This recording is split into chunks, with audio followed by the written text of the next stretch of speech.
नमस्कार, India daily का digital platform देख रहे हैं आप। आपके साथ मैं हूं इशिका त्यागी। रूस यूक्रेन युद्ध को लेकर अब एक नई खबर सामने आ रही है। जी हां, यूक्रेन के राष्ट्रपति वोलोदिमीर ज़ेलेंस्की ने कहा कि वो रूस के साथ सीजफायर पर बातचीत के लिए तैयार हैं और ये बातचीत अगले सप्ताह आयोजित की जा सकती है।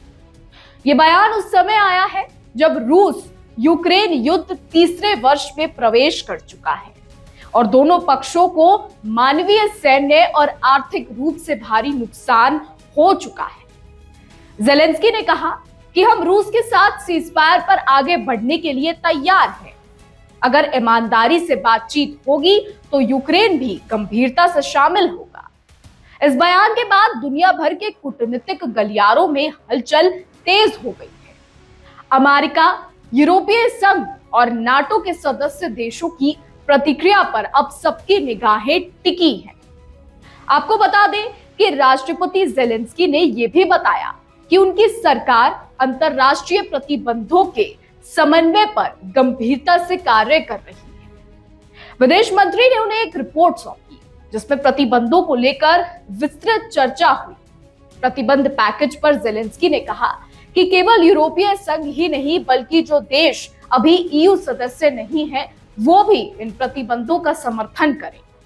राष्ट्रपति ज़ेलेंस्की ने अमेरिका के साथ हुए रक्षा समझौतों पर का जिक्र करते हुए कहा कि यूक्रेन उन्हें जल्द से जल्द लागू करना चाहता है। इस रक्षा समझौते पर एयर डिफेंस सिस्टम डेवलप करने में सहयोग, नए हथियारों की खरीद, निर्यात और ड्रोन टेक्नोलॉजी के संयुक्त उपयोग पर डील हो सकती है। इस पर ज़ेलेंस्की ने कहा कि हम अमेरिका के साथ मिलकर काम कर रहे हैं और हमारे राष्ट्रपति ट्रंप के साथ हुए समझौतों को प्राथमिकता से लागू करना चाहते हैं। राष्ट्रपति ने यह भी खुलासा किया कि यूक्रेन में इंटरसेप्टर ड्रोन पर विशेष ध्यान दिया जा रहा है। ये ड्रोन वर्तमान युद्ध के दौरान हवाई सुरक्षा और टोही अभियानों में महत्वपूर्ण भूमिका निभा रहे हैं।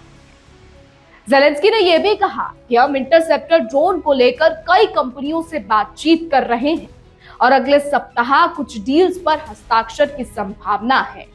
इन ड्रोन के माध्यम से यूक्रेन रूस की मिसाइलों और ड्रोन हमलों को इंटरसेप्ट करने में और अधिक सक्षम बन सकेगा।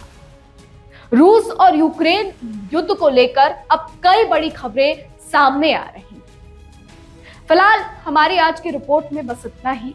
आपकी इस पर क्या राय, हमें कमेंट करके जरूर बताइएगा और देश और दुनिया की तमाम बड़ी खबरें जानने के लिए देखते रहिए इंडिया डेली।